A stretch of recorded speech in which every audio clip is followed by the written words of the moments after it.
4,000 people gathered after Friday prayers outside a mosque in Kotwali in UP, despite authorities denying permission for a planned demonstration in support of I Love Mohammad posters, and violence broke out when police attempted to disperse the crowd. Stones were thrown, petrol bombs were hurled, and several officers were injured. And the clashes soon spread to other locations. Now, the Yogi government has been quickly acting on the violence, vowing to punish the conspirators, saying no one will be spared. The Uttar Pradesh administration has even arrested key accused Tauqeer Raza, who they believe is the mastermind of the violence, following which his aides have been arrested as well. Today, as Congress and SP leaders tried to visit the Bareilly area, they were placed under house arrest. What does the FIR say as far as the Bareilly violence episode is concerned?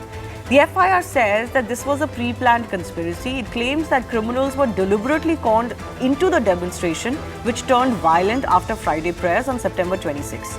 The FIR adds that some in the crowd allegedly shouted provocative slogans along with anti-government slogans while repeatedly invoking Raza's name. Police say the mob attacked security forces with country-made firearms, sharp weapons, snatching batons, tearing off badges from uniforms, and hurling petrol bombs made from glass bottles. Several police officers have been injured and large caches of illegal weapons have been recovered. The UP administration's action is also under lens though now. Maulana Tauqeer Raza Khan, a prominent cleric known for his controversial speeches, has been identified as the main conspirator behind this recent unrest and for accusing and provoking people. Another accused is Tauqeer Raza's son-in-law Mohsin Raza, who is in custody now. Bulldozers have rolled into many of his properties, his resort was sealed and his marriage lawn shut. Dr. Nafis, a close aide of Tauqeer and a spokesperson of the Indian Muslim Council, has also been arrested and is considered to be a key figure behind the unrest. Nadeem Khan, identified as a close aide of Tauqeer Raza, two more associates Tauqeer Raza Khan, Idris and Iqbal, have been arrested following a shootout in Fatehganj Pashchimi as well. So there's been arrests, there's been bulldozer action, there's been confiscation of properties, there's even been an encounter of sorts. Now let me just tell you a little bit more about Tauqeer Raza. Tauqeer Raza Khan is what cops believe is the mastermind of the Bareilly riots. He's not new to controversies. In the past too, he has made headlines for his alleged involvement in many unrests. In 2007, for example, amidst outrage over Bangladeshi author Taslima Nasreen's writings, Tauqeer Khan had announced 5 lakh rupees bounty on her head, vowing it would lift only if she apologizes, burns her books or leaves India. In 2010, during the weeks-long communal riots in Bareilly itself, he was reportedly instigating Muslim groups. Tauqeer Khan was arrested for delivering an inflammatory speech, and a 2024 Sessions Court verdict branded him the mastermind, slamming the then BSP administration for shielding him. Then, during the anti-CAA protests in 2019-2020, he was arrested for allegedly provoking Muslim communities. In 2022, amidst the entire Haridwar Dharm Sansad Rao, he again made threatening statements against Hindus that were also a cause of concern. So from arrests to encounters to bulldozer action, the big question is whether the UP state action has been essential to set right those who have a mentality of a street war and street rioting, or has this action now become excessive?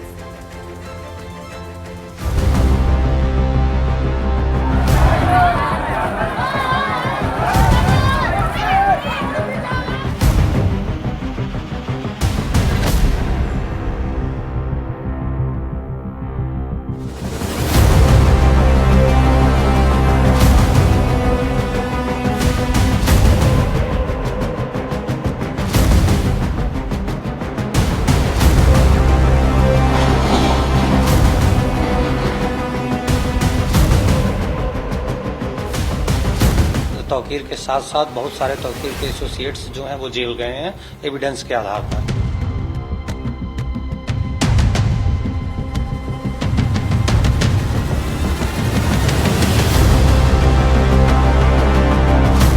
देश के अंदर जो माहौल है, जो हालात बने हुए हैं, क्या पोस्टर दिखाने के ऊपर टांगे तोड़ दे रहा हूं। जिन्होंने भी अवैध अतिक्रमण कर रखा है, कब्जा करके आलीशान मकान बना रखे हैं, निश्चित तौर पर उन पर विधि की परिधि में बुलडोजर तो चलेगा ही।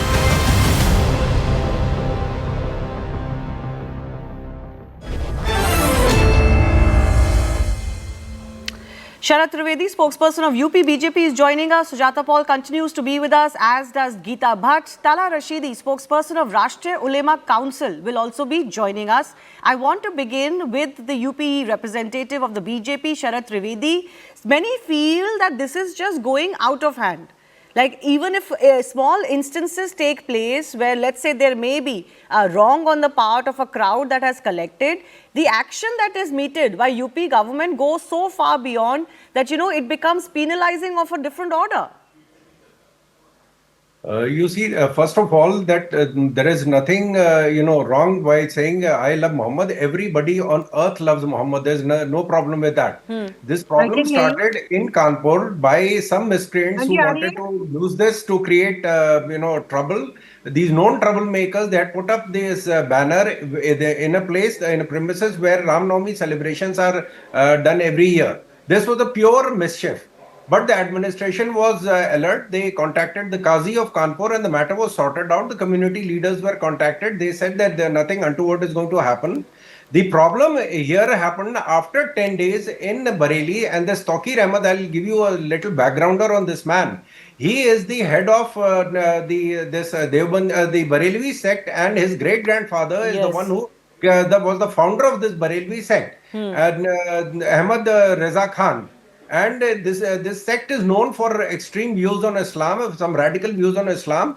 This man was a known troublemaker. He was arrested in 92. He was arrested in 2010 on the same reasons that he was trying to provoke, riot-like situation. And in 2010, there was a BSP government. We were not even there at that time. He's been part of every other outfit. In 2009, other than BJP, in 2009, he was part of the Congress. In 2012, he was part of the Samajwadi Party. In 2014, he was part of the BSP. In 2016, he wanted to contact the Deobandis, which is another sect with radical views on Islam, to create trouble. And he had a blowback from his own community. They do not want to get into this kind of trouble. But sir, my question was different. My question to you is, does it justify that you're going to bulldoze properties, you're going to, mass arrest people? Does it justify that, if you found something, even before that guilt is established in a court of law, all their properties will come under attack? Is that fair? The action of police is taken only on the basis of prior intel. We had intel that these people were troublemaking. They had this information that 50 WhatsApp groups were made. And there's the first probably case ever in the country that the district magistrate offered to personally visit Tauqeer Ahmad and take the memorandum from him. I don't think any other incident like this has happened, but he wanted to create trouble. And no, I'm not defending Tauqeer Raza by any means. I'm only saying that is there a proportionate response to what has happened, transpired on ground? I think the administration did a great job as far as handling the situation is concerned, and no miscreant should feel that they can take law into their hands. The question is slightly different. I'll go across to Tala Rashidi, who's joining us. Tala Rashidi, the government obviously is well within its rights to crush down any kind of miscreant activity in the name of religion, in the name of any other cause, but this cannot be allowed, right? And there's certainly Tauqeer Raza is not a personality that can be defended. Good evening. Before coming to your question, I have my objections to the statements given by the spokesperson of BJP, and I just want to confirm whether it's the official statement of the BJP party as well as the BJP government, because he said that the Bareilly sect is known for its radical extremist views, and also at the same time he said that the Deobandi sect is also known for its extremist and radical views. Is that the official line of the BJP government? And if it's so, then why do the Prime Minister, Honorable Prime Minister Mr. Modi sends his chadar to Ajmer Sharif and to other shrines that believes in the Bareilly sect, and why does he meet everyone, and why does the BJP openly say the same? Okay. This is highly objectionable and this is condemnable. I think I really want to say that he should take. But okay, I take your point. But Tala Rashidi, can you deny that Tauqeer Raza, as a descendant of those who started the Bareilly sect, it may not be a reflection on them, but at least this figure Tauqeer Raza is problematic? That would be decided by the honorable courts, but this man sitting as the national spokesperson of BJP has said something very objectionable that should be taken back. Now coming to the Bareilly violence issue, the thing is that the what happened in Bareilly is state tyranny. saying I love Muhammad is a constitutional right of every citizen, not only of the Muslims, but also of the Hindus, Christians, and everyone deciding in this country as well as in this whole universe. But under BJP's state government, saying I love Muhammad unleashes lathis, unleashes extrajudicial punishments like bulldozers, like encounters, fake encounters, like everything that you can imagine, is shaming, disgracing and doing humiliation parade to the victims who have yet not been proved as guilty. The law of the land says that an individual who has been accused is not guilty until proved so. But here what we say is, we are saying that there are extrajudicial punishments given to the innocent Muslims, even to the kids. The kids have been injured. We have seen pictures of blood, flowing from heads and other parts of the bodies of innocent small kids. Okay. This is what they want to bring forward now. That thing. Let me conclude. Just give me 10 seconds. Any Muslim being the worst of the worst Muslim, if he is holding a placard saying I love Muhammad, cannot do any act through his words, through his act that would dishonor the name of Prophet Muhammad sallallahu alaihi wasallam. But that's not a legal statute, no. Tala Rashidi, you can't make these... Are they following the law? Bulldozer No, is that's a separate question, but please don't make... But one second, please don't make theological arguments to decide somebody's guilt or otherwise. Please don't say that anybody who's holding an I Love Muhammad poster can do no wrong. Please That's don't do our that. faith, that's our belief. That's your belief, but that's not what has transpired on ground. Clearly. That is what. Where is the evidence of stone pelting? Where is the evidence of petrol bombs? The whole area was under police surveillance, under drone cameras. Why isn't the police bringing forward the videos of stone pelting and other such violent incidents? Yes, so they'll have to, of course, prove all of that in the court of law. But I want to bring in... So then why this demonizing and demonizing of the Muslims? Is there demonization going on? Let me take that to Sujata Paul. That's what is going on. It's a state-sanctioned political vendetta against the Muslims. Okay. Sujata Paul? It is very important that the rule of law should be established in the country. But with the elections round the corner, because it's only less than 1.5 years, when elections will take place in Uttar Pradesh and even Uttarakhand. And we have seen what has happened. And I just heard the BJP spokesperson say something so confusing and so outrageous. He said that the LIU had information, we had prior information that this was happening. So that means you did not make any effort to control the situation beforehand. You should have immediately taken steps at that time. But if there was a crowd, this excessive lathi charging is what the BJP has been doing across the country, and wherever elections will happen, you will see this happen. And it is not just in Kanpur that this thing happened, this entire fiasco started. When the posters of I Love Muhammad were seen in the procession, it was the right-wing groups who were objecting to it. And I appreciate the BJP spokesperson saying that anybody can say I love Muhammad, there is no problem. Exactly. But why do you unleash the police on people? That is the question. When you mentioned the Dharm Sansad also, Shivani, and the important part is that when the Dharm Sansad was taking place, no action was taken by the Uttarakhand government against it. And I would like to tell you why I'm saying this, because you must have heard that students were protesting in Uttarakhand, and the day the protest was lifted because the chief minister went to visit them, you know what happened? There was another procession of a similar kind to divert the attention. But the students were called jihadis. So this Hindu-Muslim angle is going to continue happening, and I'm sure the BJP spokesperson will agree. It's interesting. Last point. If the BJP spokesperson will agree that even though we burned the effigy of Ravan was a Shiv bug. But look at this poster which was brought out, and this has to be with the sanction of the Chief Minister of Uttarakhand, where it is said that is bar dashere par jalega jihadi Ravan. Okay, I'm not going into Uttarakhand. Sujata Paul, unfortunately, I don't have enough time to discuss Uttarakhand. Let's be specific to the issue of Bareilly alone. I'm glad you mentioned the Dharm Sansad. Dharm Sansad, problematic, and objections to it is a separate issue, and I think the full force of the law should come down on that as well. But there is a separate issue concerning here, Geeta Bhatt, which is of the street war mentality.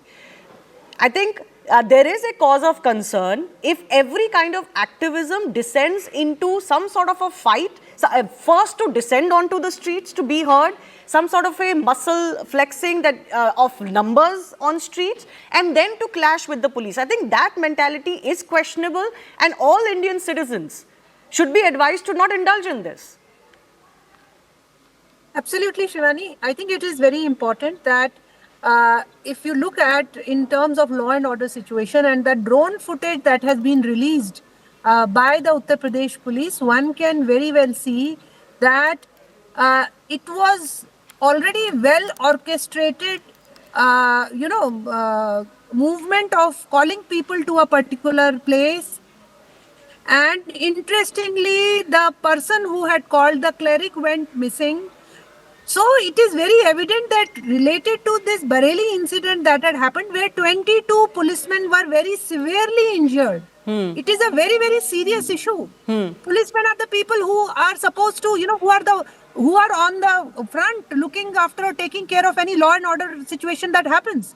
If they are going to be beaten so brutally, which can very well be seen in the video, taken by the drones, it is very, very clear that ostensibly in the name of the poster, the